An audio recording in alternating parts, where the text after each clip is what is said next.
ছাদে গরু, তিনতলা ছাদে, নির্মাণাধীন বাড়ি। তো আমি বললাম যে নিশ্চয়ই গরুর মালিকরা ইচ্ছে নিরাপদ জায়গায় খুঁজে পান নাই। এখন প্রশ্ন হলো, তিনতলার ছাদে গরুগুলো কি খায়? আমরা তো মানুষকে ত্রাণ দিচ্ছি। লক্ষ্মীপুর, নোয়াখালী বিভিন্ন জায়গায় আমি ঘুরে ঘুরে দেখার চেষ্টা করেছি। সত্যি বলতে একেবারে রিমোট এরিয়াতে আমাদের ত্রাণগুলো আমরা পৌঁছতে পারছি না।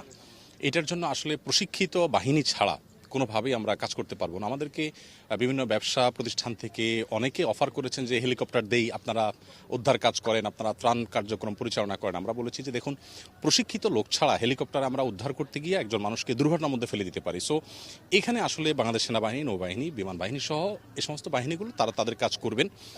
অলরেডি তারা করছেন আলহামদুলিল্লাহ, খুবই ভালো। তবে এখনও পর্যন্ত এমন অনেক এলাকা আছে যে এলাকাগুলোতে আসলে কোনো খাবার পৌঁছচ্ছে না। অনবরত মানুষ আমাদের সাথে যোগাযোগ করছে, ভাই এখানে 200 মানুষ আছে, আজ 3 দিন খাবার নাই, আপনারা পাঠান।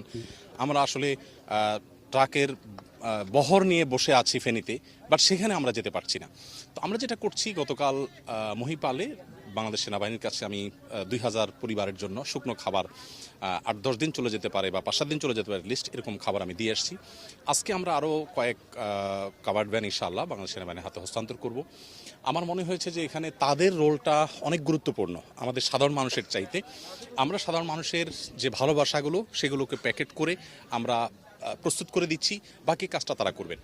তবে এখনও পর্যন্ত অনেক মানুষ ইনফরমেশন গ্যাপের কারণে খুবই মনোবেদনার মধ্যে আছেন। আমি গতকালকে ফেনীর ছাগলনাইয়া এবং পরশুরামের দিকে যেতে যে রোডটা, মিজান রোড, যেটা সবচেয়ে বেশি এফেক্টেড, সেই রোডে আমি একটি স্পিড বোটে করে বিকেল 5:30 থেকে রাত 8:30 পর্যন্ত আমি চলেছি।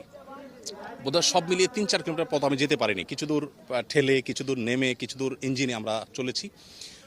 মাগরিবের পরে বিশেষ করে ঘুটঘুটে অন্ধকারের মধ্যে অনেকগুলো স্পিডবোট চলছে, সেখানে কারো গায়ে পড়ছে না, কোনো ট্রাক এলে ধাক্কা পড়ছে, এরকম একটা পরিস্থিতি।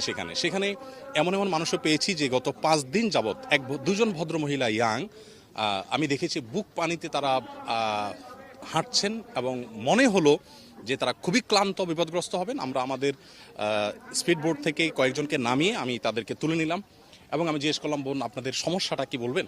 ওই আমাকে বললেন, আমরা 4-5 দিন যাবৎ, আমরা 3 জন ভাই বোন, 1 জন ছেলে 2 জন মেয়ে, আমরা এখানে মহিপাল একটা হোটেলে এসে উঠেছি। আমাদের মা পরশুরামে তিনি বেঁচে আছেন না মারা গেছেন, কি করছেন, আমরা ইনফরমেশনটা জানতে পারছি না।